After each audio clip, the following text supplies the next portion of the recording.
नाम में तारण शक्ति विराजमान है। अश्रद्धा से बोलोगे राधा राधा तो भी तार देगा नाम। ये सामर्थ्य नाम में विराजमान है कि उस आए हुए प्रारब्ध को भी नष्ट कर देता है। हीरे की वक़्त जौहरी जानता है, ऐसे ही भगवत प्रेमी महात्मा जानते हैं कि नाम का प्रभाव क्या है। नहीं तो इतनी सामर्थ्य है नाम में कि वो सब रोगों को नष्ट कर सकता है।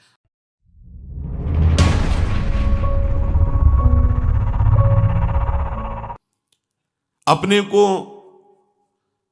सब शास्त्रों का स्वाध्याय करके, सब संतों का समागम करके, सब महामहिम परमार्थ के साधनों का अवगाहन करके फिर निश्चय करने का समय नहीं है। बहुत अल्पायु है, मंद बुद्धि है, विषयों का आकर्षण है, समय ज्यादा है नहीं।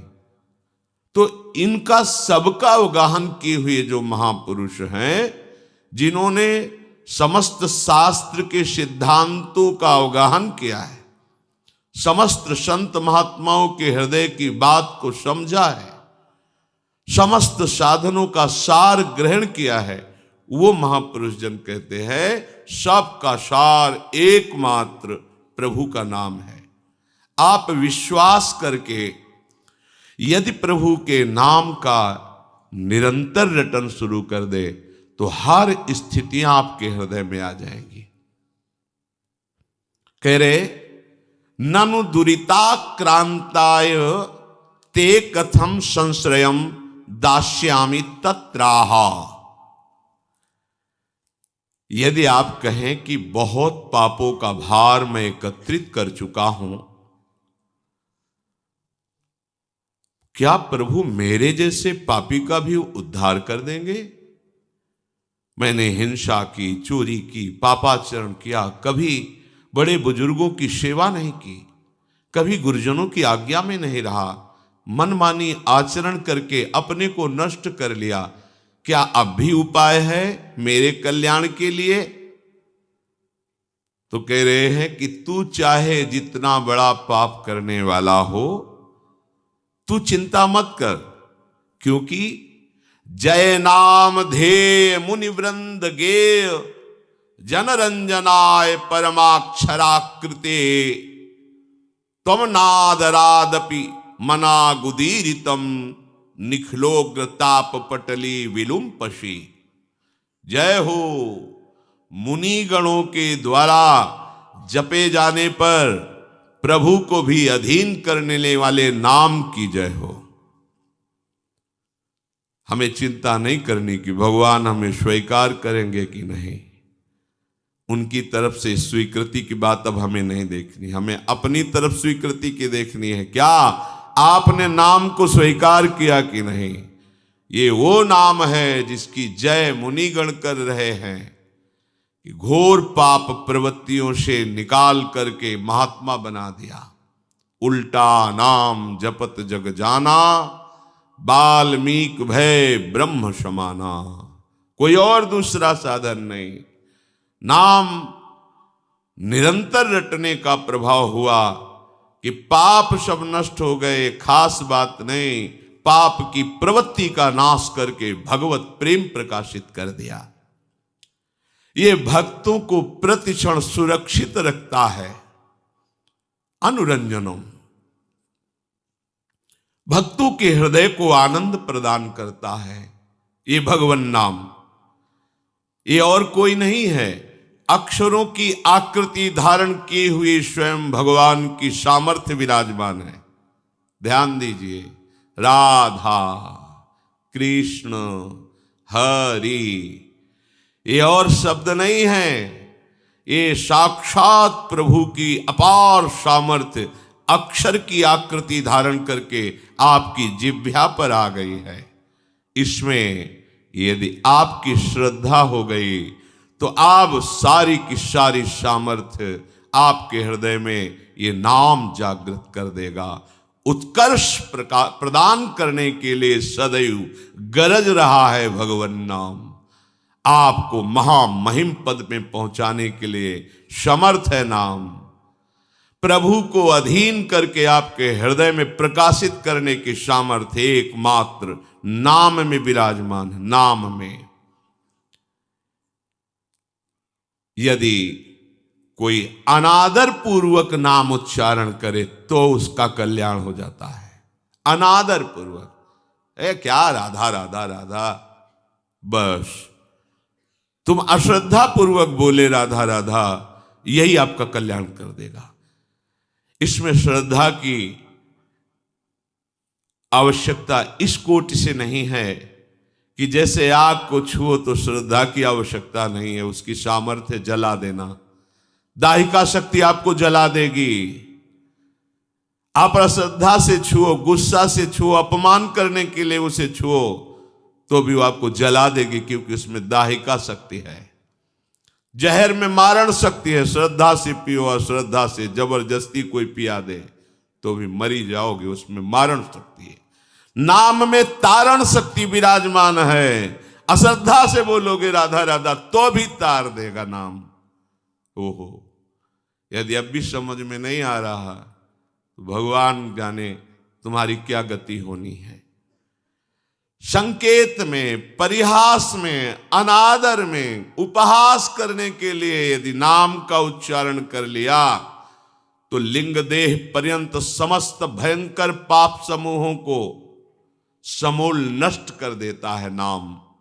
तो अनादरादपि मना गुदीरितम, अनादर पूर्वक कोई यदि नाम ले तो भी उसका मंगल कर देता है नाम। आहा, निखलोग ताप पटलिम विलुम्पशी, जो महान कष्ट देने वाले, जलाने वाले हमारे पाप कर्म तैयार हैं हमको नष्ट करने के लिए, ये नाम उनको नष्ट कर देगा। अतः उपासक नाम को स्वीकार करे, ये चिंता न करे कि मुझे भगवान स्वीकार करेंगे कि नहीं। नाम को तुम स्वीकार, बड़ी खुली छूट है। प्रभु स्वीकार करेंगे कि नहीं, इसमें हमें विश्वास करना पड़ेगा महात्माओं का, हमें अनुभव की तरफ बढ़ना पड़ेगा। पता नहीं कितने दिनों में अनुभव होगा कि भगवान मुझे स्वीकार किए हैं कि नहीं। पर यह बात तो अभी आनंद दे रही है, हमारी स्वीकृति की बात है कि हम आज अभी इसी क्षण नाम भगवान को स्वीकार करते हैं, जो अक्षर रूप से आकृति धारण करके हमारी जिह्वा पर विराजमान है। नच नामाभाषः पापान्येव दग्ध्वा निवर्तते अपितु स्ववाच्ये भक्तिं च प्रकाशयतीत्याह। ये केवल कथन मात्र नहीं है। ये तो नाम की महिमा ऐसे गा रहे हैं, पता नहीं सत्य वस्तु है कि नहीं। नामाभास केवल पापों को जलाकर निवृत्त नहीं हो जाता,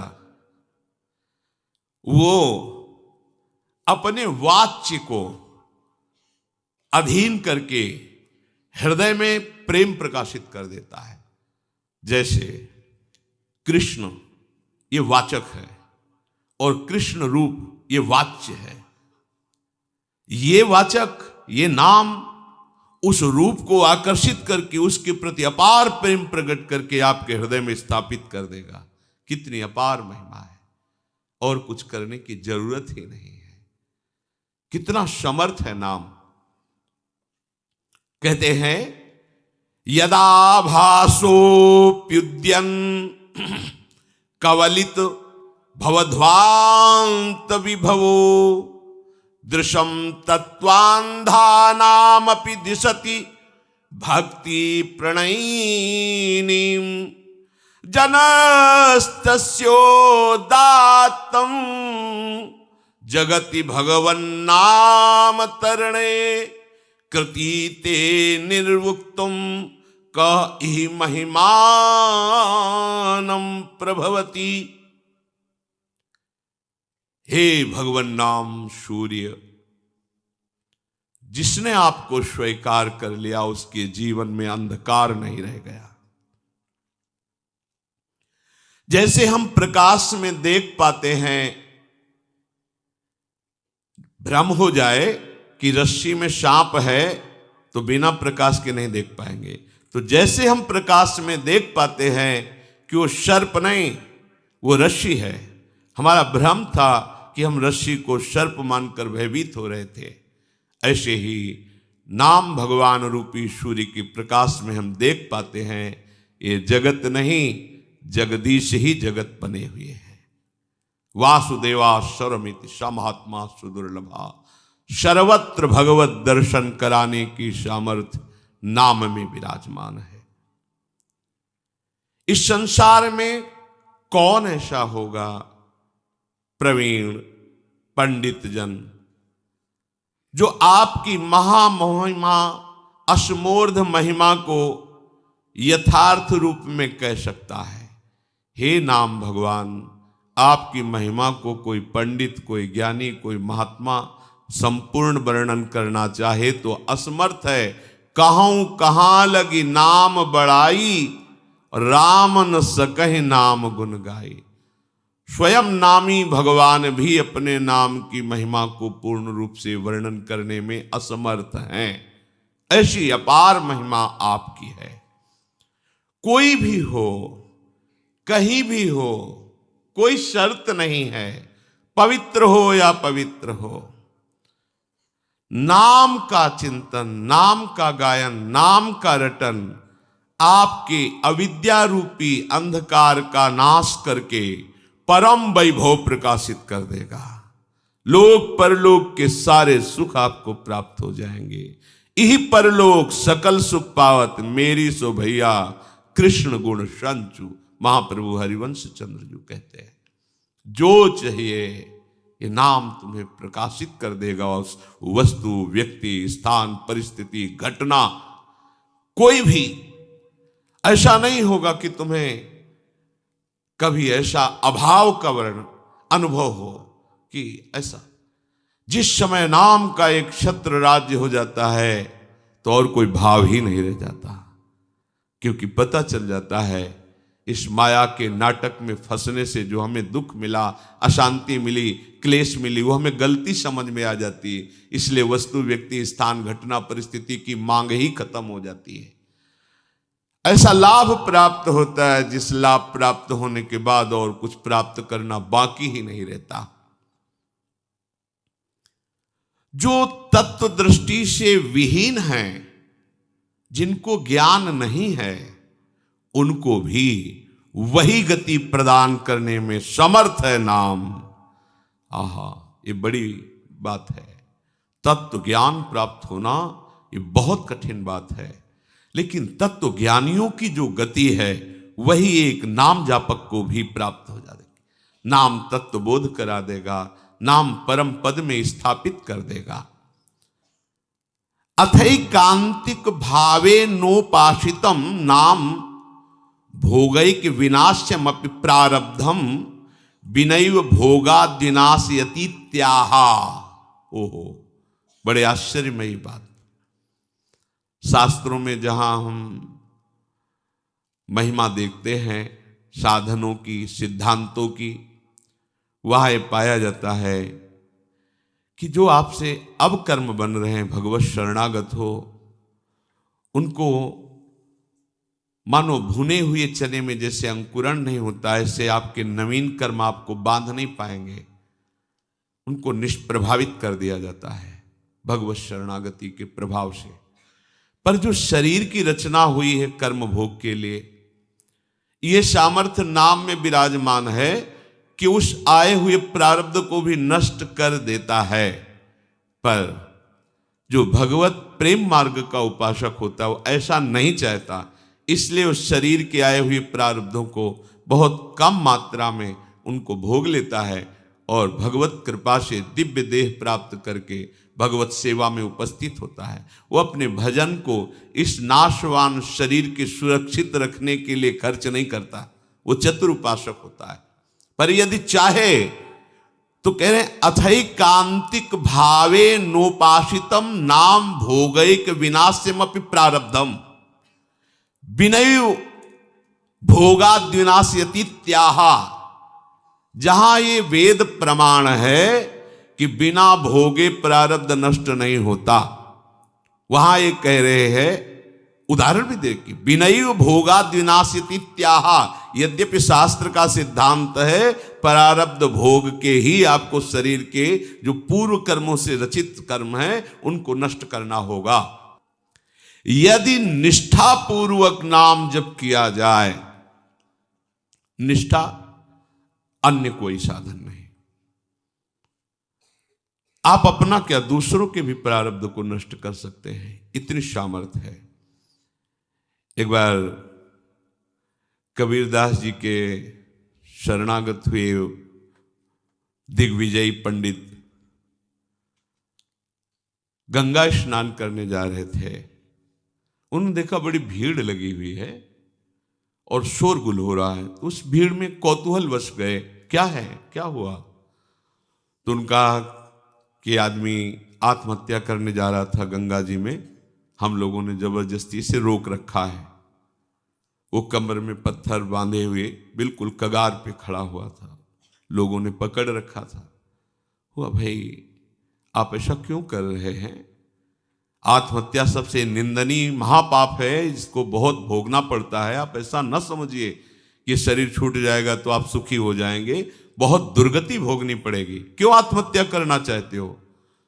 तो उनका, मेरे शरीर में गलित कुष्ठ तुम्हें दिखाई नहीं दे रहा, इसकी दुर्गंध से मैं ही इतना पीड़ित हूं। दर्द तो है ही, पर इतनी दुर्गंध है कि बस मृत्यु ही मुझे अच्छी लग रही है। कोई औषधि काम नहीं कर रही, कोई मेरे से बात नहीं करता, कोई मेरे नजदीक नहीं आना चाहता। बोलो मैं ऐसी जिंदगी कैसे धारण करूं? मैं खुद उब गया हूं इस जीवन से, पूरा शरीर सड़ रहा है, इतनी भारी दुर्गंध है, कोई नजदीक नहीं आता, कोई मुझे प्यार नहीं करता, कोई मेरी सेवा नहीं करता, कोई मेरे से बात नहीं। अब कैसे मैं जीऊं? देख लो, कर्म का फल देख लो। आप आज स्वस्थ हैं तो आप भजन छोड़कर मनमानी आचरण कर रहे हैं।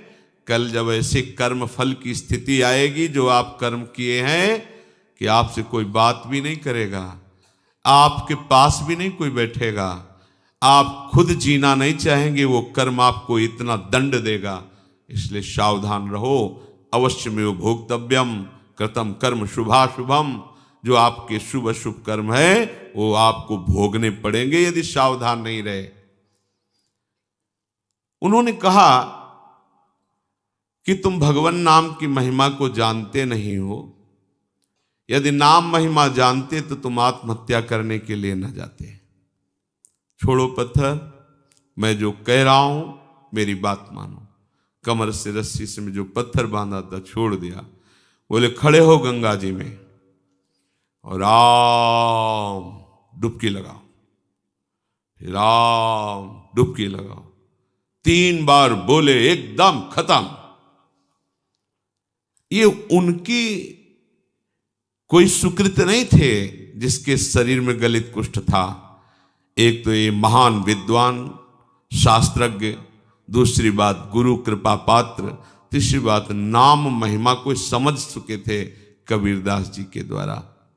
कबीरदास जी ने इन्हीं को परास्त किया था। ये दिग्विजयी पंडित थे, कोई इनके सामने टिकता नहीं था, सब शास्त्र इनकी जिह्वा पे विराजमान थे। काशी के विद्वान घबरा गए कि अगर काशी को पराजित कर दिया तो बहुत बड़ी ये निंदा का विषय होगा, क्योंकि ज्ञान समुद्र काशी है। उनका इससे तो जीत पाना बड़ा कठिन, इसकी तो जिह्वा पे सरस्वती बैठी हुई है। उन्होंने कहा कि यदि हमारे यहाँ के सबसे बड़े पूज्य महापुरुष हैं कबीरदास जी, अगर वो हार गए तो पूरी काशी हार गई। तुम उनको परास्त करो जाकर। यहाँ किस किस से आप विद्वता पूर्वक वाक युद्ध करेंगे? एक से एक विद्वान है, सालों लग जाएगा। हम सब सहमति देते हैं कि आप कबीरदास जी को परास्त कर दे, मानो वाराणसी परास्त हो गई।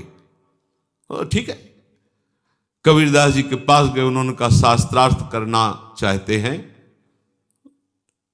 हमें शास्त्र कहाँ आता है? कबीरदास बोले पराजय लिख दो, इसमें दस्तखत कर दो, वहां करवा लो जहां दस्तखत। बोले काशी के विद्वानों ने कहा है कि आपकी पराजय पूरी काशी की पराजय। तो बोले फिर रुक जाओ, हम तुमसे प्रश्न करते हैं कि पढ़ के समझे हो या समझ के पढ़े हो? अब जो हरि के चरणारविंद के प्रेम में डूबा हुआ है उसकी वाणी सरस्वती भी नहीं समझ सकती। पहली बार उसकी बातें ही समझ में नहीं आई कि बाबा प्रश्न क्या कर रहे हैं। फिर हाथ जोड़ा, कहा महाराज एक बार फिर प्रश्न कीजिए। तो उन्होंने कहा पढ़ के समझे हो कि समझ के पढ़े हो? जैसे कोई किसी को स्तंभित कर दे मंत्र के द्वारा, बुद्धि काम नहीं कर रही, पूरी सभा लगी हुई है कौतूहल देखने के लिए। अब वो ये शास्त्र खोले वो शास्त्र खोले, कुछ कहा महाराज हमारे तो प्रश्न ही की धरा समझ में नहीं आ रही। बोले तो उत्तर क्या दोगे, शास्त्रार्थ क्या करोगे, जब प्रश्न की ही धरा तुम्हें समझ में नहीं आ रही तो व्यर्थ में अभिमान लिए घूम रहे दिग्विजयी का। पढ़ के समझे हो कि समझ के पढ़े हो? हम तुम्हें बताते हैं तुम ना पढ़ के समझे हो न समझ के पढ़े हो। अगर समझ के पढ़े होते तो सब शास्त्रों का सार है भगवान के नाम में प्रेम, भगवान के चरणों की भक्ति। अगर पढ़ के समझे होते तो अब तक समझ गए होते कि सबका शास्त्रों का सार क्या है, तुम समझ ही नहीं पाए। उन्होंने उसी समय सब गंगा जी में शास्त्र प्रवाहित कर दिए और श्री चरणों का कबीरदास जी के आश्रय ले लिया, शिष्य बन गए और नाम जप करने लगे। उनकी ये निष्ठा कि 3 बार नाम, ये उनकी निष्ठा, उससे उनका गलित कुष्ठ चला गया। अब ये बड़े आनंदित होकर कबीरदास जी के पास पहुंचे और कहा भगवान एक गलित कुष्ठ शरीर वाला आत्महत्या करने जा रहा था, तो आपकी कृपा से नाम महाराज के प्रभाव से 3 बार नाम बुलवाने पर वो गंगा में डुबकी लगाते ही पवित्र शरीर और निरोग शरीर हो गया उसका, और बहुत प्रसन्न हो गया। और उसको भी हमने कहा नाम जप करो। कबीरदास जी ने कहा तुमने नाम की महिमा जानी? अरे ये केवल नामाभास से ठीक हो सकता था, तुमने 3 बार बुलवाया है। नामाभास से ये नाम की अपार, जौहरी ही तो हीरा का कीमत जानता है कि क्या है, हीरे की वक़्त जौहरी जानता है। ऐसे ही भगवत प्रेमी महात्मा जानते हैं कि नाम का प्रभाव क्या है। हम आप सब तो ऐसे ही राम कृष्ण हरि, पर ऐसे ही बोलो तो भी मंगल हो जाएगा, पर महिमा इतनी अगाध है। कह रहे अथई कांतिक भावे नोपासितम नाम भोगय के विनाशिम अपि प्रारब्धम। पर इसमें शर्त है, इसमें शर्त है अथई कांतिक, एकांतिक, अर्थात अब कोई आश्रय नहीं, कोई भरोसा नहीं, केवल नाम का आश्रय, केवल नाम का भरोसा। इसे कहते हैं निष्ठा। निष्ठा पूर्वक जपा हुआ नाम भोग के द्वारा ही विनाश से प्रारब्ध कर्म को भोग के बिना ही नष्ट कर देता है। ये बड़ी बात है। तो आप कहेंगे कि बड़े बड़े संतों को बड़े बड़े रोग पाए गए, कैंसर, अमुक अमुक अमुक, तो क्या इन्होंने नाम जप नहीं किया क्या? हाँ, जान गए, नाम जप के प्रभाव से जान गए कि ये शरीर मैं नहीं हूं, ये शरीर मेरा नहीं है, ये पानी का बुलबुला जैसा है, कुछ समय के लिए मिला फूट जाएगा। अब इसके लिए सच्चिदानंद में नाम का प्रभाव क्या रखना? जैसे सांप अपनी केचुल से कोई संबंध नहीं रखता, ऐसे भगवत भजन करने वाला महात्मा जो वास्तविक भागवतिक महिमा को जान गया है, वो इस शरीर से कोई मतलब नहीं रखता। चाहे इसमें कैंसर हो, किडनी फेल हो, कोई बड़े बड़े कष्ट हो, वो समझता है इसकी एक आयु निश्चित है, इसको नष्ट ही होना है। जब नष्ट ही होना है तो हम इसके लिए भजन रूपी महामहिम महिमा का प्रयोग क्यों करें? ये अविनाशी थोड़ी रहेगा, आज नहीं तो कल जाएगा। ये जब जाएगा ही तो इसके लिए हम अपने भजन को क्यों खर्चा करें? इसीलिए उन महापुरुषों ने अपने भजन का प्रयोग शरीर को स्वस्थ रखने में नहीं किया, नहीं तो इतनी सामर्थ्य है नाम में कि वो सब रोगों को नष्ट कर सकता है। आश्चर्य में ये देखा है। वो रोज सुबह आ जाता था, गले में कैंसर था, गांव का आदमी था, सरकार बहुत पीड़ा है, पैसा नहीं है, डॉक्टर कहते हैं लाखों रुपया लगेगा ऑपरेशन इसमें। वो तभी आता है, वो उनका समय था, बम्बुल की दतून करते थे, घंटों ऐसे भाव में डूबे। ऐसे चेतना एक दिन आई, थूक दिया, रोज परेशान कर, चल भाग, खत्म कैंसर। और जब उन्हीं के शरीर में प्रारब्ध भोग आया तो उन्होंने कष्ट को सहा, कभी अपने प्रारब्ध को नष्ट। आश्चर्य में बड़े बड़े रोगों को उनकी कृपा से नष्ट होते देखा, पर उनके शरीर में जब रोग आए कभी नहीं। ऐसे ही सांसारिक पुरुष जैसी उन्होंने दवाएं ली और जैसी शल्य क्रिया सांसारिक पुरुषों के शरीरों में होती वैसे करवाई, कभी कोई अपने भजन का प्रयोग नहीं किया। ये महापुरुष, कोई समझ नहीं सकता इन महापुरुषों की बात।